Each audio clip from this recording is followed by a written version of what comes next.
ये एक काल्पनिक कहानी है और दिल को गहराइयों तक छू जाने वाली। एक बार स्वर्ग में विचरण करते हुए कृष्ण और राधा एक दूसरे के सामने आ गए। विचलित से कृष्ण, प्रसन्नचित से राधा। कृष्ण सकपकाए, राधा मुस्कुराई। इससे पहले कि कृष्ण कुछ कह पाते, राधा बोल उठी, कैसे हो द्वारिकाधीश। जो राधा उन्हें कान्हा कान्हा कहकर बुलाती थी, उसके मुख से द्वारिकाधीश का संबोधन कृष्ण को भीतर तक घायल कर गया। फिर भी किसी तरह अपने आप को संभाल लिया उन्होंने और बोले राधा से, मैं तुम्हारे लिए आज भी वही कान्हा हूं। तुम तो मुझे द्वारिकाधीश मत कहो। आओ बैठते हैं। कुछ मैं अपनी कहता हूं, कुछ तुम अपनी सुनाओ। सच कहूं राधा, जब जब भी तुम्हारी याद आती थी, इन आंखों से आंसुओं की बूंदें निकल आती थी। राधा बोली, मेरे साथ ऐसा कुछ नहीं हुआ। न तुम्हारी याद आई, न आंखों से आंसू बहा, क्योंकि हम कभी तुम्हें भूले ही कहाँ थे। जो तुम याद आते, इन आंखों में तो सदा तुम ही थे। कहीं आंसुओं के साथ निकल न जाओ, इसलिए रोते भी नहीं थे। कान्हा, प्रेम से अलग होने पर तुमने क्या खोया, इसका एक आईना दिखाऊं तुम्हें।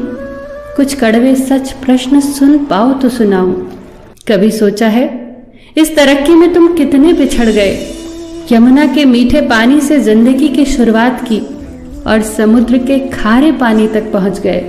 एक उंगली पर चलने वाले सुदर्शन चक्र पर भरोसा कर लिया और 10 उंगलियों पर चलने वाली बांसुरी को भूल गए। कान्हा, जब तुम प्रेम से जुड़े थे तो जो उंगली गोवर्धन पर्वत उठाकर लोगों को विनाश से बचाती थी, प्रेम से अलग होने पर वही उंगली क्या क्या रंग दिखाने लगी। सुदर्शन चक्र उठाकर विनाश के काम आने लगी। कान्हा और द्वारिकाधीश में क्या अंतर होता है बताऊं? कान्हा होते तो तुम सुदामा के घर जाते, सुदामा तुम्हारे घर नहीं आता। युद्ध में और प्रेम में यही तो फर्क होता है। युद्ध में आप मिटाकर जीतते हैं और प्रेम में आप मिटकर जीतते हैं। कान्हा, प्रेम में डूबा हुआ इंसान दुखी तो रह सकता है, पर किसी को दुखी नहीं कर सकता। आप तो कई कलाओं के स्वामी हो, स्वप्न दूरदृष्टा हो, गीता जैसे ग्रंथ के दाता हो, पर आपने ये क्या निर्णय लिया? आपने अपनी पूरी सेना कौरवों को सौंप दी और अपने आप को पांडवों के साथ कर लिया। सेना तो आपकी प्रजा थी, राजा तो पालक होता है, उसका रक्षक होता है। आप जैसे महाज्ञानी उस रथ को चला रहे थे जिस पर बैठा अर्जुन आपकी प्रजा को ही मार रहा था। अपनी प्रजा को मरते देख आप में करुणा नहीं जगी, क्योंकि आप प्रेम से शून्य हो चुके थे।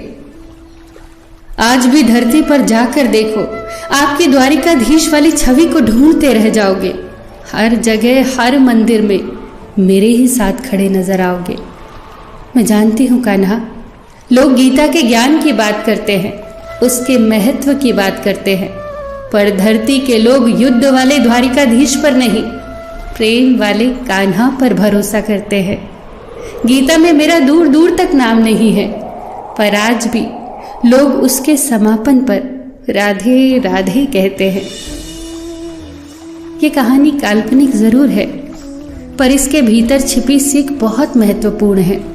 श्री कृष्ण के पास कभी किसी प्रश्न का उत्तर ना हो, ऐसा तो हो ही नहीं सकता, परंतु राधा द्वारा लगाए गए प्रश्न चिन्हों पर कान्हा मौन रहे।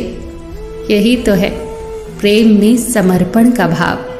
पराक्रम में हमें हर किसी को हराना होता है, तब भी हम जीत कर भी हार जाते हैं, परंतु प्रेम में एक ही कईयों का दिल जीत लेता है।